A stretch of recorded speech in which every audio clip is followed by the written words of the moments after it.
Hey, Congregation Bethel, it's Rabbi Rosenberg here, and I just had a meeting delayed about 20 minutes, which gives me a bit of time that I didn't expect to have, and I thought I'd use it to record a quick video because last Shabbat I got to share a teaching, which is really one of my absolute favorite core teachings about Passover, and everyone who was there for Shabbat got to hear it, but I thought more people might appreciate it too.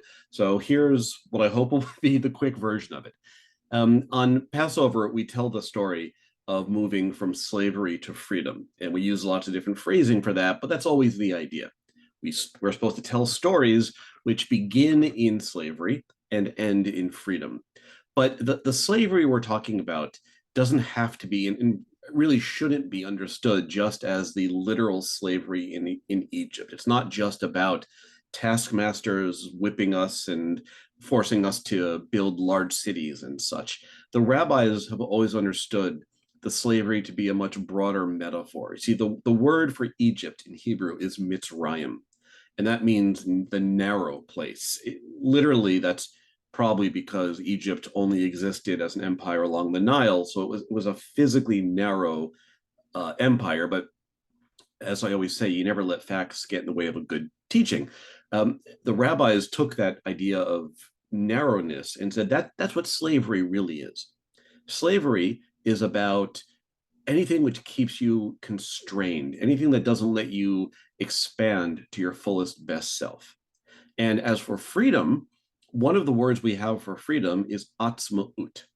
Atzma, as in Yom HaAtzmaut, Israeli Independence Day. Atzmaut comes from the root etzem, and etzem is identity. It's the thing itself.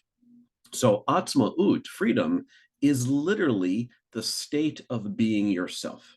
And that's the journey we talk about on Passover. That's what we're trying to celebrate.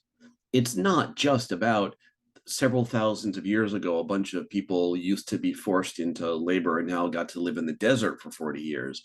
It's about this journey that we all take in so many ways, large and small, from that which constrains us, that which keeps us in a box not of our own making, that which tries to define us as other than we really are meant to be. We journey from that to our fullest selves, to being exactly who we're meant to be, and maybe more to the point, who we know we already are on the inside.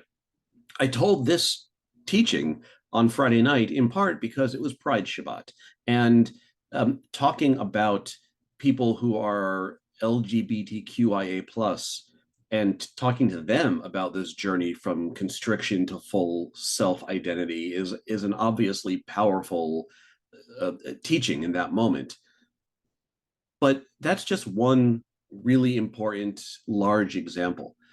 We all make this journey. We've all had situations, large and small, where someone, it may be an actual person, it might be society, it might be our own expectations, someone or something tries to tell us who or what we're supposed to be. And it may not be exactly what or who we know we're supposed to be.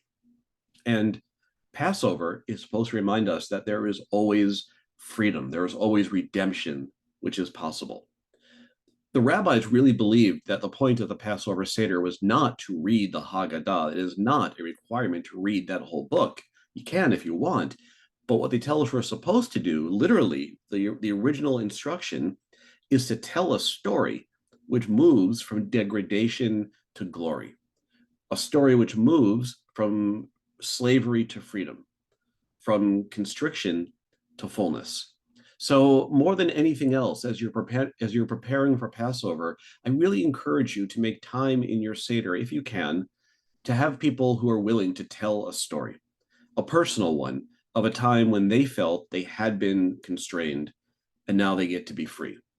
When we do that, when we can really link the Passover story to our own personal journeys, that's when we'll be able to finally live the commandment that each person is required to see themselves as if they personally went forth from Egypt. So I certainly hope that everyone here is getting ready for a wonderful Passover. I really hope everyone here has some time to think about the journeys towards freedom that they've made and still need to make. And I hope that next year finds us even a bit more free than we already are. An early Chag Pesach Sameach, an early happy Passover to everybody.